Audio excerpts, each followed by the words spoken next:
Hello friends, art of chart channel में आप सबका दिल से स्वागत है। फ्रेंड्स, आज का टॉपिक है how to identify strong breakout और उसमें ट्रेड कैसे किया जा सकता है। तो चलिए विदाउट वेस्टिंग टाइम हम डायरेक्टली चालू करते हैं निफ्टी 50 के चार्ट से कि हम स्ट्रांग ब्रेकआउट को कैसे आइडेंटिफाई कर सकते हैं और किस टाइप के ब्रेकआउट होते हैं और कौन से टाइप के ब्रेकआउट होते हैं और वहाँ पे कंडीशन क्या क्या होती है। तो चलो आपके स्क्रीन के सामने निफ्टी 50 का डेली वाला चार्ट यहाँ पे आपके स्क्रीन के सामने।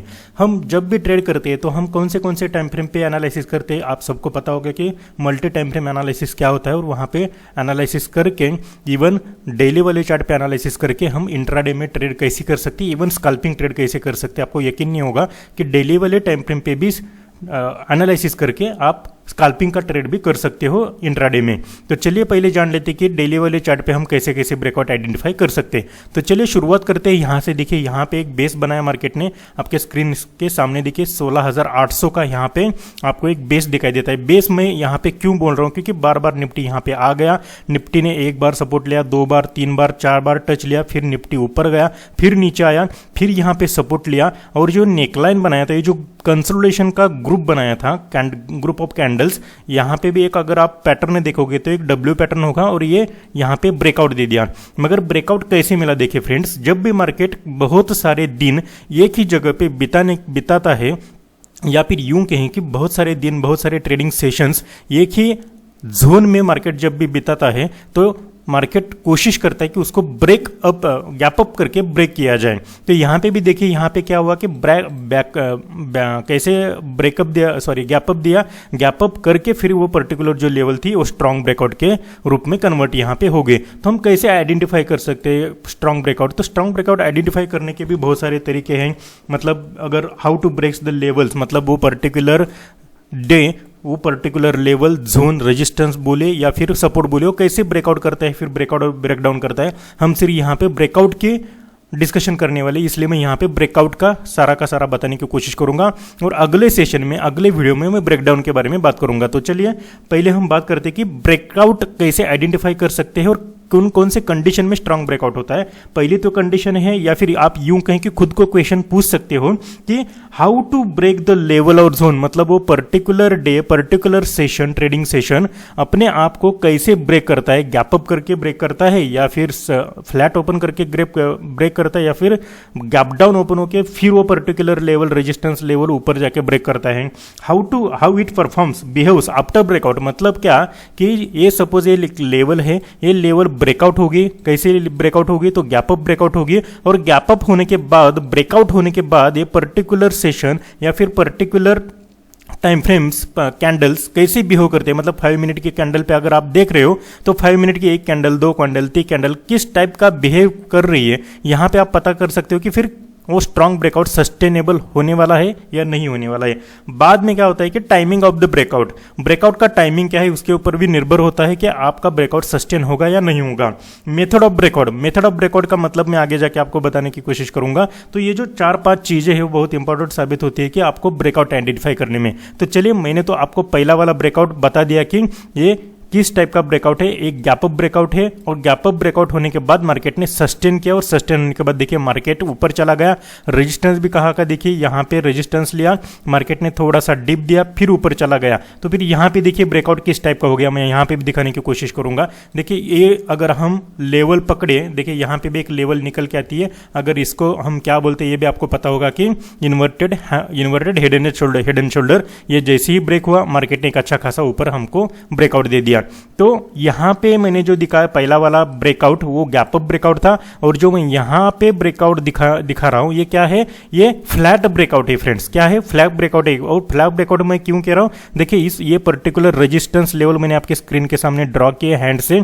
यहां पे मार्केट आया, मार्केट ने आके थोड़ा सा करेक्शन किया, करेक्शन करके मार्केट ऊपर चला गया। यहां पे इस रेजिस्टेंस के आसपास ही वो पर्टिकुलर डे की कैंडल क्लोज हो गई और अगले दिन की कैंडल ने फ्लैट ओपनिंग होके फिर वो ब्रेकआउट दे दिया और फिर मार्केट ऊपर चला गया। फिर एक सपोर्ट लेने के लिए मार्केट डीप आया और डीप आने के बाद फिर मार्केट ऊपर चला गया और ये जो लेवल बनी थी वो लेवल के ऊपर मतलब क्या कि देखिए यहाँ पे अगर आप देखा जाए तो मार्केट ने जो पर्टिकुलर डे की कैंडल ही ब्रेकआउट दे दी, इसलिए मार्केट फिर से गैप अप ओपन हो गया और यहाँ पे ट्रेडिंग करते करते अगर आप देखोगे पिछले कुछ दिनों से निफ्टी का तो निफ्टी पिछले कुछ दिनों से यहाँ पे क्या बना हुआ है, एक ग्रुप ऑफ कैंडल्स बना था, जैसे मैंने ऑलरेडी कहा था 1 2 3 4 5 6 7 8 9 10 डेज इसी जोन में क्या कर रहा था, निफ्टी ट्रेडिंग कर रहा था। और देखिए अगले दिन क्या हो गया, मतलब प्रीवियस सेशन में, ट्रेडिंग सेशन में क्या हो गया, निफ्टी ने गैप अप ओपन होके वो पर्टिकुलर लेवल जो है थी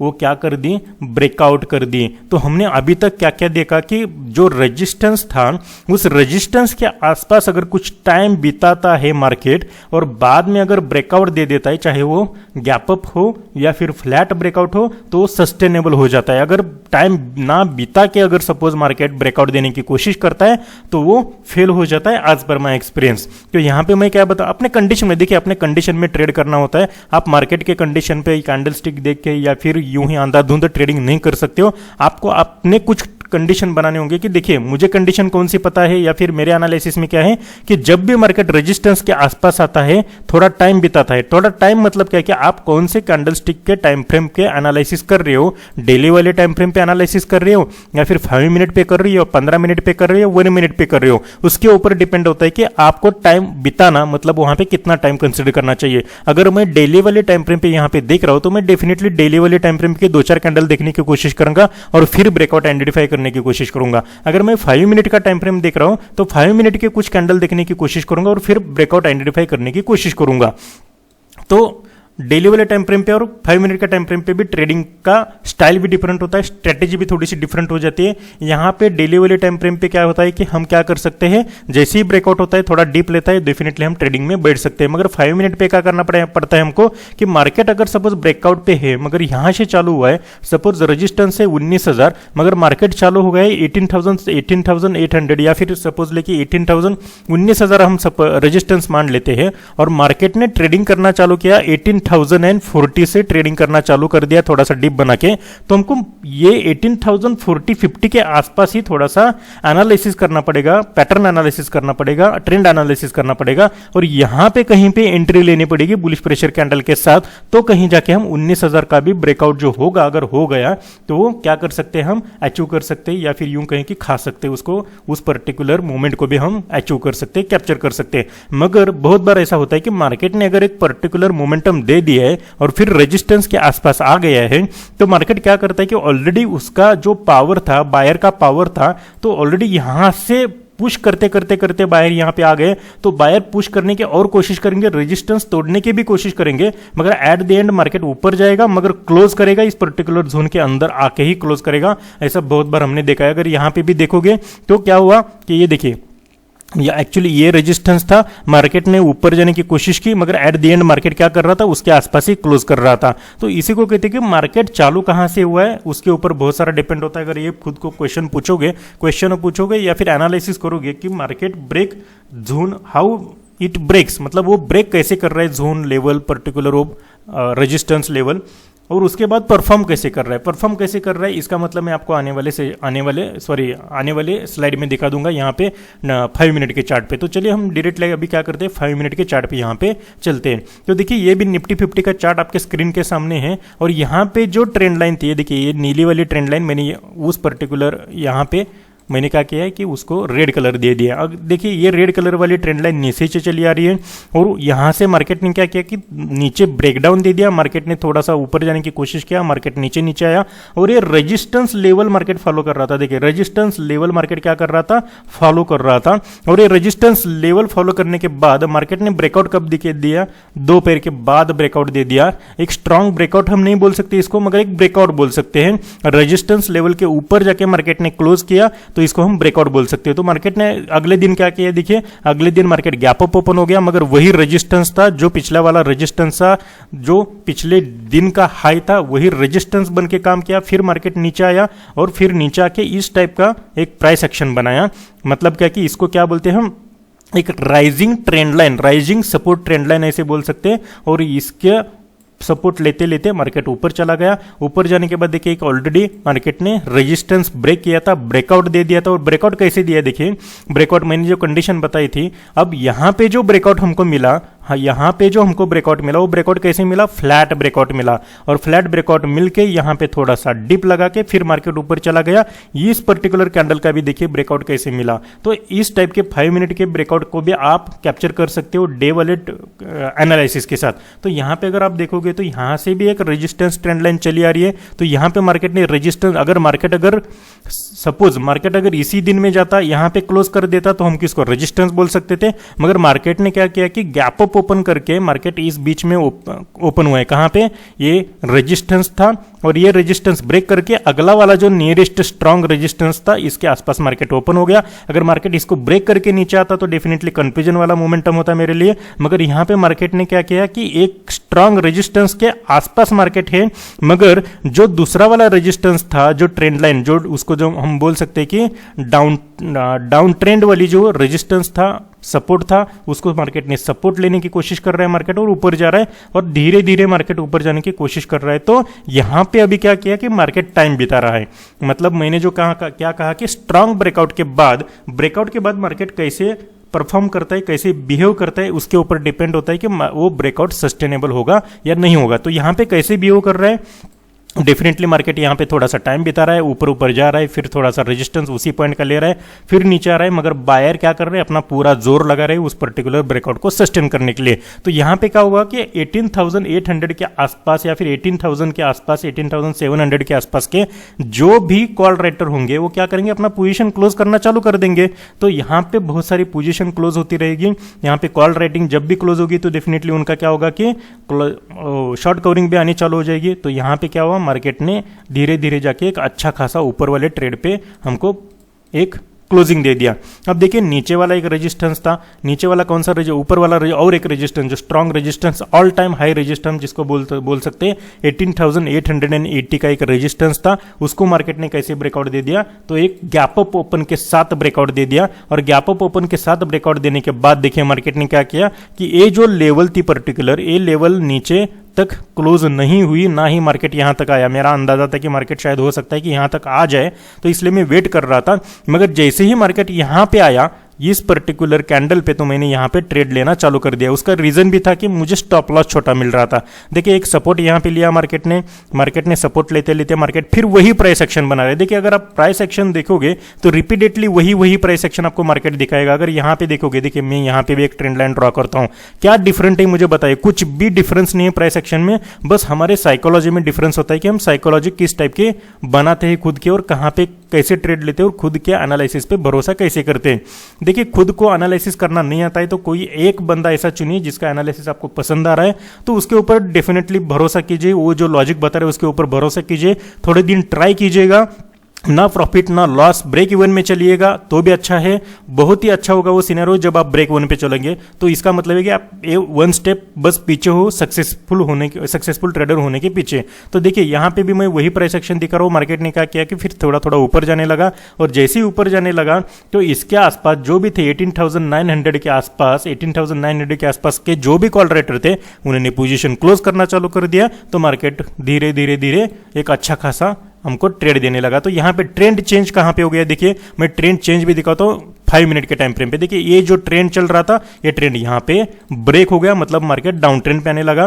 मार्केट डाउन ट्रेंड पे आने के बाद मार्केट ने फिर एक बार टेस्ट किया वही लेवल 19,000 की, फिर मार्केट नीचे आया, फिर मार्केट अभी यहाँ पे खड़ा है। अगर सपोज कल के दिन मार्केट अगर फ्लैट ओपन हो जाए या फिर इस बीच में कहीं पे ओपन होके थोड़ा सा टाइम बिता के अगर ये लेवल ब्रेकआउट भी देता है तो भी हम डेफिनेटली उसमें एक अच्छा खासा ट्रेड ले सकते हैं। मगर मार्केट अगर सपोज गैप डाउन ओपन होता है, इसके नीचे कहीं पे ओपन होता है, 18,960 के कहीं पे नीचे कहीं पे ओपन होता है, तो हमको क्या करना पड़ेगा, पीई का ट्रेड बिल्कुल नहीं लेना है, हमको थोड़ा सा वेट एंड वॉच करना पड़ेगा। 18,880 यहाँ पे कहाँ पे अगर कोई बेस बनाता है मार्केट और फिर इस टाइप का कोई ब्रेकआउट दे देता है ऊपर के, फिर हम फिर से सी में ट्रेड ले सकते हैं। तो चलिए बैंक निफ्टी का भी देख लेते हैं। अभी बैंक निफ्टी में देखिए मार्केट ने क्या किया, इसी टाइप का ब्रेकआउट दे दिया। मैं प्राइस एक्शन आपको बहुत अच्छा दिखाने की यहाँ पे कोशिश कर रहा हूँ। देखिए प्राइस एक्शन के हिसाब से मार्केट ने फिर से एक बार ब्रेकआउट दे दिया, मगर जैसे निफ्टी ने ब्रेकआउट दे दिएगा ऊपर का, वैसे बैंक निफ्टी ने ऊपर का भी ब्रेकआउट, स्ट्रांग ब्रेकआउट अभी मिला नहीं है। तो बैंक निफ्टी बहुत ही अच्छी जगह पे है ट्रेड करने के लिए फ्राइडे के दिन अगर सपोज मार्केट यहाँ पे कहीं पे ओपन होता है, फ्लैट ओपन होता है और थोड़ा सा, ज़्यादा नहीं, थोड़ा सा टाइम बिताता है, और किस टाइप का टाइम बिताता है, सपोज मार्केट यहाँ पे जाता है, फिर यहाँ पे आता है, फिर यहाँ पे जाता है, फिर यहाँ पे आके इस टाइप का कोई प्राइस एक्शन बनाता है और फिर यहाँ पे एक कैंडल क्लोज करती है, तो डेफिनेटली ये इस कैंडल के हाई के साथ हम ट्रेड में बैठ सकते हैं, स्टॉप लॉस इधर का लगा सकते हैं। तो इस टाइप का स्ट्रांग ब्रेकआउट हम कैप्चर कर सकते हैं अगर प्रॉपर लॉजिक के साथ जाए। मतलब क्या कि वो पर्टिकुलर रेजिस्टेंस ब्रेक कर रहा है, तो कैसे ब्रेक कर रहा है, वो ब्रेक करने के बाद मार्केट या फिर वो पर्टिकुलर कैंडल्स कैसे बिहेव कर रही है, परफॉर्म कैसे कर रहा है, टाइमिंग क्या है ब्रेकआउट का, और मेथड ब्रेकआउट। अब चलिए मेथड के बारे में हम सोच लेते हैं। मेथड देखिए क्या क्या हो गया method, flat opening and then breakout, flat opening dip and then breakout. मतलब क्या कि फ्लैट ओपन हो गया मार्केट, सपोज यहाँ पे दिखाता हूँ मैं आपको, यहाँ पे फ्लैट ओपन का अगर कोई एग्जांपल है तो मैं यहाँ पे दिखाने की कोशिश, देखिए यहाँ पे देखिए फ्लैट ओपन हो गया मार्केट, लगभग फ्लैट ओपन हो गया। फ्लैट ओपन होने के बाद एक डिप दिया मार्केट ने और फिर यहाँ पे आके फिर ब्रेकआउट दे दिया। Gap up opening and then breakout, gap up opening and then breakout. Gap up opening and then breakout का मतलब क्या है कि मार्केट गैप अप ओपन हो गया और डायरेक्टली मार्केट ने क्या किया, सीधा चलना चालू कर दिया। तो मैं यहाँ पे एग्जांपल कोई है तो मैं दिखाने की कोशिश करता हूँ। देखिए मार्केट क्या किया, एक गैप अप ओपन हो गया, यहाँ पे गैप अप ओपन होने के बाद कोई भी मार्केट ने डीप नहीं लगाया, मार्केट ने गैप अप ओपन होने के बाद बिल्कुल वही लेवल फॉलो करते करते मार्केट ने ऊपर ब्रेकआउट दे दिया। मतलब क्या कि गैप अप ओपनिंग का ये ब्रेकआउट है। तो और gap up opening then dip and then breakout, ये जो सिनेरियो जो हमेशा के लिए हम ये कह सकते हैं कि 80% सिनेरियो ये काम करता है। एक गैप अप ओपन हो गया, गैप अप ओपन होने के बाद एक डिप लगाया और फिर वो ब्रेकआउट सस्टेन हो गया। तो इस टाइप के ब्रेकआउट के यहाँ पे भी देखिए एक अच्छा खासा एग्जांपल है, मार्केट ने गैप अप ओपन कर दिया, थोड़ा सा डिप लगाया और फिर मार्केट ऊपर चला गया। तो इस टाइप के ब्रेकआउट आपको आइडेंटिफाई करने पड़ेंगे। Gap up and then continued rally then keep minimum quantity. मतलब क्या होता है कि मैं आपको ये बताने की कोशिश कर रहा हूँ कि अगर सपोज गैप अप ओपन होता है और गैप अप ओपन होने के बाद इस टाइप की कोई रेड कैंडल नहीं बनती है, मतलब प्रॉफिट बुकिंग नहीं होता है, मार्केट थोड़ा सा डीप नहीं देता है और उसी फ्लो में अगर ऊपर चलता रहता है, तो हमको क्या करना पड़ेगा, हमारे क्वांटिटी हमको कम करनी पड़ेगी, हमको थोड़ा सा प्रॉफिट का रिस्क रिवार्ड रेशियो थोड़ा सा अलग रखना पड़ेगा, 1:1 भी रखना पड़ेगा, 1:, कम से भी काम चलाना पड़ेगा, क्योंकि उस पर्टिकुलर ब्रेकआउट की सस्टेनेबिलिटी भी क्वेश्चन आ जाती है। अगर कोई न्यूज़ मार्केट में है नहीं या फिर मार्केट बहुत सारा अच्छा मार्केट है, बहुत ही मार्केट अच्छा है, तो ही वो पर्टिकुलर ब्रेकआउट सस्टेन हो जाए, जैसे मैंने अभी दिखाया। मगर मार्केट अगर गैप अप ओपन होता है, थोड़ा सा डीप लगाता है, डीप लगा के फिर ऊपर जाता है, तो डेफिनेटली हम हमारी क्वांटिटी ऐड भी कर सकते हैं, थोड़ी सी ज़्यादा क्वांटिटी। तो आई होप कि ये सारे ब्रेकआउट में जो समझा रहा था आपको समझ में आ रहे होंगे। बैंक निफ्टी का भी मैंने अच्छा खासा आपको समझा दिया है कि कल जाके कैसे ट्रेड कर सकते हैं। अगर मार्केट इसको गैप अप ओपन होता है तो हमको क्या करना पड़ेगा, आज के हिसाब से, आज के लॉजिक के हिसाब से, अगर suppose market gap up open के साथ ये ब्रेकआउट कर देता है तो थोड़ा सा डीप का वेट करना पड़ेगा और फिर उसके साथ हमको बैठना पड़ेगा। अगर suppose market gap up open होता है मगर उसी साथ चलता रहता है तो हमको पॉज का वेट करना पड़ेगा और फिर हमको उस ट्रेड में बैठना पड़ेगा। ऐसा नहीं कि मार्केट एक बार चला जाता है तो चला ही जाता है, हमको हर रोज ट्रेड करने को मिलेगा, बस हमको पेशेंस चाहिए। फॉर एग्जांपल जैसे मैंने यहाँ पे दिखाया, मार्केट ने गैप अप तो ओपन हो गया, मगर गैप अप ओपन होते ही मार्केट तुरंत ऐसे एक ही लाइन में ऊपर चला नहीं गया 200-400 पॉइंट। मार्केट ने थोड़ा फिर से यहाँ पे टाइम बिता के फिर मार्केट ने देखिए टाइम बिता के फिर मार्केट ने ब्रेकआउट दे दिया। तो इस टाइप का आप वेट कर सकते हो, चाहे गैप अप ओपन हो या कुछ भी हो, आप आइडेंटिफाई कर सकते हो कि वो स्ट्रांग ब्रेकआउट सस्टेनेबल हो सकता है या फिर नहीं हो सकता, या फिर यूं कहें कि वो स्ट्रांग ब्रेकआउट आप कैसे आइडेंटिफाई कर सकते हो। इन शॉर्ट बताने की मैंने यहाँ पे आपको कोशिश की है। आई होप कि आपको स्ट्रांग ब्रेकआउट वाला वीडियो पसंद आ रहा होगा। Please like subscribe my channel. अगर आपको ब्रेकडाउन का भी इस टाइप का कोई वीडियो चाहिए तो कमेंट बॉक्स में कमेंट कीजिएगा, मैं बनाने की कोशिश करता हूँ। Thank you friends, thank you very much, bye bye.